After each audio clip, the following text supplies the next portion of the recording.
Thank you, Mr. Speaker. Mr. Speaker, I rise in opposition to H.R. 2883, promoting Cross-Border Energy Infrastructure Act. My Republican colleagues argue that we need more bills like H.R. 2883 to extract and transport more oil and gas as quickly as possible.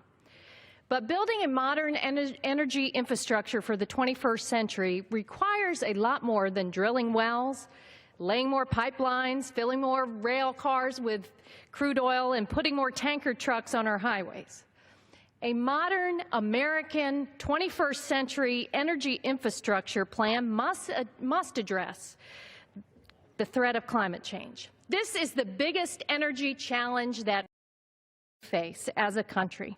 We cannot have a meaningful conversation about America's energy infrastructure without also having a conversation about the changing climate and the huge costs heaped on hard-working American families and businesses because of the changing climate.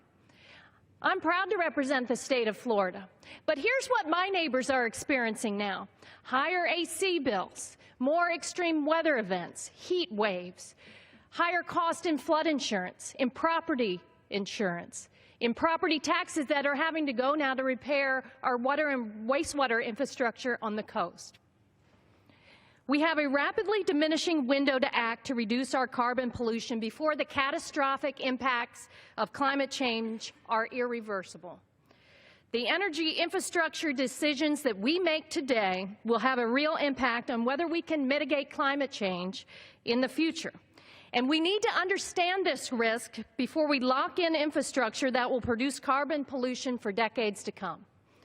This bill's supporters don't like to be reminded of the daunting challenges of the changing climate. And that's reflected in our discussion today, and frankly, it's reflected in the glaring inaction of this Republican Congress to address climate change. If enacted into law, H.R. 2883 would move us backwards in our fight for the clean energy economy and the jobs of the future. 2883 would rubber stamp permits for pipelines to carry oil, natural gas, even tar sands crude into the United States. Tar sands crude is the dirtiest fuel on the planet from a climate perspective. And this bill creates a permitting process for cross-border pipelines that makes it difficult, if not impossible, for the federal government to say no to any of these projects. This bill asserts that every cross-border energy project is always in the public interest. And it's up to a project's opponent to try to prove otherwise. The bill even allows the oil industry to make major modifications to its pipelines without getting any approval at all.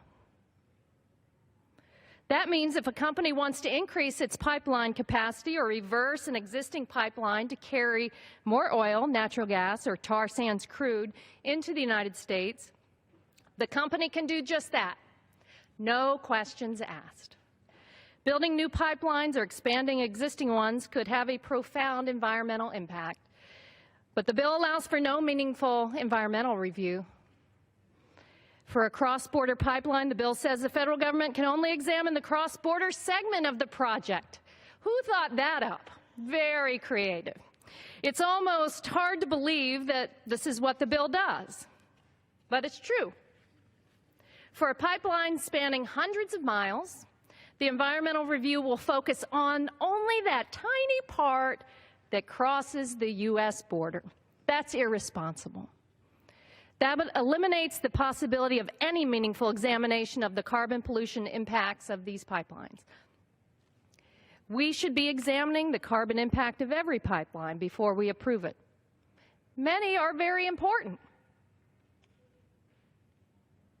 But to do so without important environmental reviews in this day and age is frightening.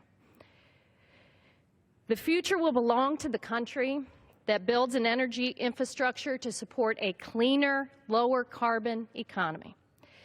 And it's our responsibility to lead the country in the clean energy future with all the jobs, consumer savings, and economic growth that would be provided. This bill also provides more proof of what is plain. in this Republican-led Congress. It's unfortunately likely to go down in history as having failed to meet one of its greatest responsibilities of this time, the challenge of the changing climate. Our children and grandchildren will be poorer for it, and they will ask us, and especially my Republican colleagues, why didn't you act when you had the chance?